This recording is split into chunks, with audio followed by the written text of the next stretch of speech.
Hello again, and welcome to lecture number 2-2. All right, this will be the second part of our second unit. And what we're going to be looking at through this lecture is each of the macromolecules you will be reading about on Monday. So what those consist of are basically four items. And what you got to think about when you're thinking of this is, you know, what makes up my body, okay? What makes up me? So basically, what we're going to be doing is going through the four basic types of macromolecules and talking about those. So one of the things that makes up you are carbohydrates. We'll get into that first. After talking about carbohydrates, we'll talk about what protects you, which are lipids. Then we'll talk about what does the work in your body, which are proteins. And we'll talk about what holds the information that allows you to grow and change, and that is a nucleic acid. All right, so let's jump right into it and talk about these four. First one is going to be a carbohydrate. And carbs are basically used for energy, very short-term energy because they're burned quickly, but your body really prefers these, okay? So your body likes these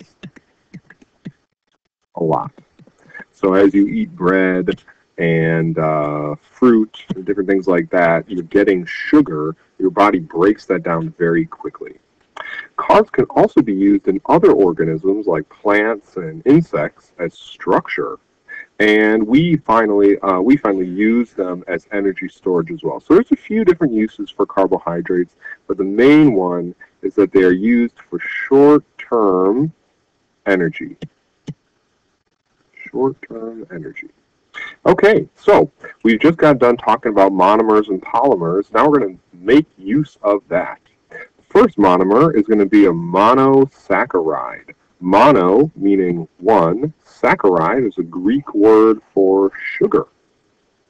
And again, this is a carbohydrate, and it's mostly sugar, so monosaccharide, being the monomer, kind of makes sense. Monosaccharides taste sweet, and an example of one of them, or actually a few of them, would be glucose. Glucose is what you have in your blood constantly. It helps keep you alert, and that's what you use for energy. So glucose is being placed or put into your blood by your body as you eat food. Fructose is a little different. That's fruit sugar. It has a little different shape, but in general it does the same thing. And galactose, which is milk sugar, something you find in milk. All of those sugar molecules, again, they're all carbohydrates. They're just different kinds of the same carbohydrate. Okay, this one right down here, this one is glucose. This is the one in your body right now, right in your bloodstream. So that's the monomer. What is the polymer then? Well, the polymer is called a polysaccharide. And again, let's look at the root of these. Poly meaning many, and saccharide meaning sugar. Again, so these are going to be many sugars strung together in long chains. Polysaccharides don't really taste sweet. Okay, think pasta. Pasta doesn't generally taste sweet, even though it's long chains of these sugar molecules. These polymers can be thousands of monomers long, so don't think of them as a tiny, short little molecule. They can get very long as well. And some examples of these are, again, starch, which you find in pasta, cellulose, which you find in celery, the long, individual, like kind of planty material that sticks out of the celery stalk as you eat it. All of that is used to kind of structure the cell. Okay, so that's why celery is so tough to bite into, because it has a lot of extra structure from that sugar. And as you eat that, you can see it kind of sticking out because it's very stringy. Okay. Lastly, you have chitin. Okay, chitin makes up insect exoskeletons, and frequently they have to be shed. So right here we've got a cicada, and cicadas go through a molting process where they shed their exoskeleton, leave it behind, and grow wings. Okay, this exoskeleton, surprisingly enough, is sugar made of chitin sugar, which is just a big polymer. So Kind of interesting. My dog loves to eat these, okay? And again, they're not really that bad for him because it's just sugar and some protein. So foods that you eat that have them, unless you eat cicadas, can be bread, potatoes, oranges, soda. Pretty much anything with sugar in it is going to have carbohydrates. Let's move on to lipids. Well, lipids are used in your body for many different purposes. One of the main purposes for lipids is going to be for long-term energy storage. So whereas in carbs are short-term energy storage, if your body has a lot of extra energy and it puts it into a lipid form, then it can save that for a very long period of time. So long-term energy storage is one of the main purposes. Insulation is another purpose. You have fat surrounding your body, okay, that protects your organs. It also helps in forming the structure of the cell membrane. We'll talk about that in a little bit. And it also helps send messages around your body. So many different uses for lipids. The monomer of a lipid is called a fatty acid.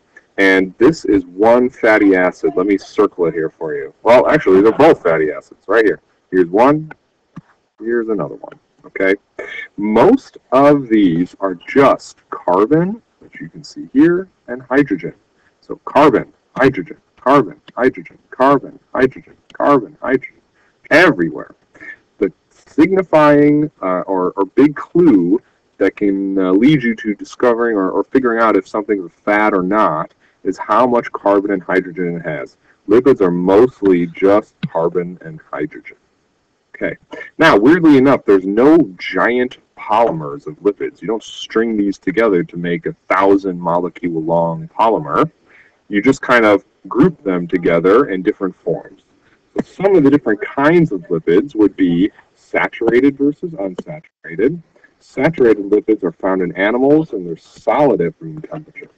Think butter, okay? So saturated are a little worse for you because they actually can increase your cholesterol. But what saturated lipids are straight, okay? There's no bend in any of this molecule. So as you can see, this kind of goes in one consistent direction, okay? Very straight. An unsaturated lipid is a little different. Those are usually found in plants, and they're liquid at room temperature. Think of vegetable oil.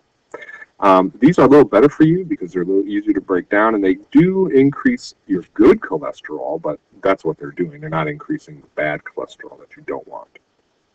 The unsaturated lipids are a little different. If you look at the structure here, you'll notice there's a little like bend to the molecule. Okay, and because it's bending, it's not, you can tell based on this double bond that it's not saturated. Again, that is a hallmark or a key characteristic of a saturated versus an unsaturated fatty acid. If it's unsaturated, it will bend. If it's saturated, it won't. And you find them in different kinds of food. All right, some other kinds of lipids that are a little more interesting, I think, are steroids and phospholipids. Steroids are used to send messages around your body. They're also known as hormones. Okay, a very good example of one of these would be testosterone or estrogen. Those are different kinds of lipids. So you can see here, this entire structure is carbon. All the carbons are in a ring here with hydrogens around the carbons. So there's hydrogens everywhere. They haven't drawn all of these in, but you can see there's just C's and H's on this structure. And because there's only carbons and hydrogens there, we can call that a lipid. Okay. The last kind are called phospholipids, and we'll talk about these more when we get to cells. Phospholipids are created by your cell to form the cell membrane. Okay, so every animal cell you have, every cell in your body has this thick membrane on the surface, and all of these little dots, all these little purple dots here, they are all phospholipids. They form this barrier between you and the outside world. And that's a great thing. You wouldn't want just molecules and random things moving into your body and maybe getting you sick. Your phospholipid membrane protects you from those invaders and other types of molecules as well. So your phospholipid membrane forms the coating around every cell. All right, let's move on to the third kind here. We've got proteins. Proteins are very simple in that they do the work of the cell. Without proteins, your cell wouldn't really do much. They actually make your chemical reactions go faster. What I mean by that is, remember when we talked about metabolism in class and your ability to break down food? Some people's enzymes work faster than others, or some people's proteins work faster than others. So again, that work is what proteins are doing, and they're mainly called enzymes. The monomer of a protein is called an amino acid, and there are 20 different amino acids. I'll show you where they're different. Basically, every amino acid will have a carboxylic acid group. Don't need to know that, but you'll have that group. Every amino acid group will also, or every amino acid will have this group as well, the amino group. So notice, where do we get this name amino acid from? Amino group, carboxylic acid group, okay? They'll all have this H here on the top, and then the R stands for one of the 20 side chains. So there could be a different R there, R group every time. So think of R as almost like question mark, okay? There's 20 different side chains, and they mix and match to make certain kinds of proteins or structures. So that's what a monomer of a protein is. As we make our polymer, the polymer is called a polypeptide. All right, here's our polypeptide. Poly meaning many, again. And peptide stands for the bond between them. So again, the link between amino acids is called a peptide bond. Where is that? Well, it's right there. Okay, there's our peptide bond connecting two amino acids together. So polypeptide is many peptide bonds. All right, so those are big proteins. When you link amino acids together, you make proteins. Some foods that commonly have protein in it would be meat or beans. There's other vegetables and animal products that have protein in them as well, but you eat protein along with carbs and lipids as well. So those are in all of your food. Lastly here, we'll talk about nucleic acids. And nucleic acids hold the information necessary to build you. Okay, you are mostly protein, but how does your body know what to build? Well, it's held in the nucleic acids. And think of nucleic acids, again, as the information holders, or the encyclopedia. Okay, they have all the information necessary to build one of you. The monomer of a nucleic acid is called a nucleotide, and this is a nucleotide right here. It's made up of 3 pieces: the sugar, the base, and the phosphate. We'll practice that a little more later, but these 3 things are always on a nucleotide: a sugar, a base, and a phosphate. Now, when we get into polymers of these, they get very, very large, okay, billions of monomers long. And one of the main ones that you have in all of your cells is called DNA. You've probably heard of that before. Deoxyribonucleic acid, or just called DNA, that holds the information that it takes to build your whole body, and it's permanently held in every cell, so you can't really get rid of it, okay? All that information is coded in these tiny little things, these nucleotides. So each one of these represents one unit of the DNA molecule, and we string billions of those together to make the information that's required to build you. Now, when we get into a more temporary version of this, RNA, think of RNA as like if my DNA was the encyclopedia. All right, sorry, I had to step away there for a second. But again, when you're thinking about polymers, think of the DNA as your encyclopedia, okay?